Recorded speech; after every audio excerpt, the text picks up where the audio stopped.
Nice candle. Ooh, nice sofa. Nice sound system. Have you ever gotten into somebody's car and said, wow, it smells like a brand new car in here? Remember that time when somebody was baking cookies in the oven and you could smell throughout the whole house and all you could think about was that first ooey gooey warm bite? It's nice to have a house or a car that smells pleasant. And God cares about how his place smells too. But his reasons might be more profound than we realize. In the book of Exodus, we find the nation of Israel being freed from Egypt by God himself. They're wandering through the desert. They're a new nation. They're their own nation for the first time. And God's giving them some ground rules, some things to live by, things that are going to help give them structure to actually become a nation, have some order. And God's instruction gets more and more detailed, more and more specific to certain things, certain aspects of how to build a nation. And then finally we arrive in Exodus chapter 30, where God commands Moses to select an expert perfumer to... Did somebody say Exodus 30? Oh, would you like to read it for us? Sorry, bro. I don't read the Bible. I rap it.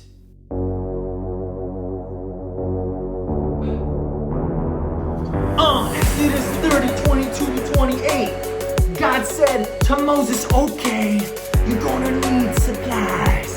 Go on and get yourself the finest spices. 12.5 pounds of liquid myrrh. 6 1/4 pounds of cinnamon powder. The same amount of fragrant cane. 12.5 pounds of cassia. 1 gallon of oil, that's it. And once you gather these ingredients, I need you to commission a professional perfumer who can then assimilate the scents together to be fully in tune on the attentive meeting. The pot, the table, the lamp, the altar, the basin with the stand.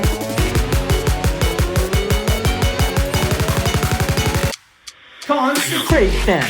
If you think you be holy to the Aaron, and they think you be the priest of the nation, you share the oil with the future generation. And to give them a sense of the simplicity. No, you can't sell it commercially, or use it on your body.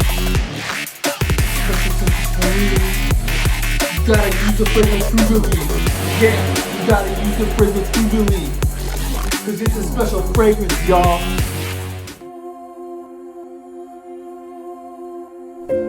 So God commands Moses to select an expert perfumer to fulfill God's wishes for the construction of holy fragrances and holy perfumes. What a cool job that must be. Get to sniff stuff all the time.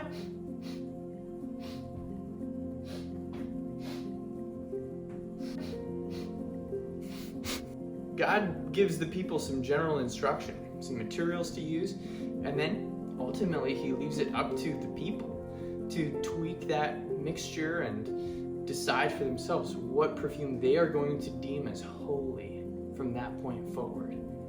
And it will be holy. God wants us to play an active role in inviting him into our lives.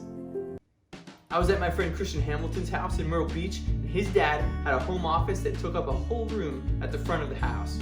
The room had a tall ceiling with built-in bookcases behind a beautifully carved wooden desk. I asked Christian if I could sit in the leather chair behind the desk, and he said, sorry buddy, you can't go in there. That room is special just for Dad. He only goes in there to pray and study and meet with God. God wants us to use our physical, material environment to establish an association with God's presence. And every good relationship does this. From friendship bracelets to matching jackets, from a favorite song to a Polaroid of you and all your friends at a concert, from a handwritten letter to a wedding ring. When you have a special connection with someone, you will end up with things in your life that remind you of that person and the special connection that you share. What are those things between you and God?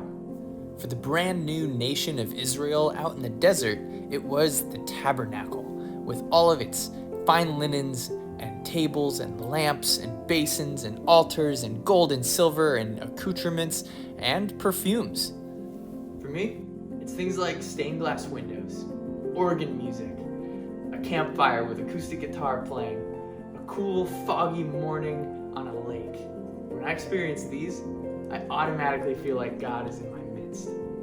What about you? What makes you feel like God is close to you? What thing could you set apart as special between you and God? I encourage you to send your answers to a youth leader that you like. And if you want to learn more about how smells trigger memories, check out the link in the description.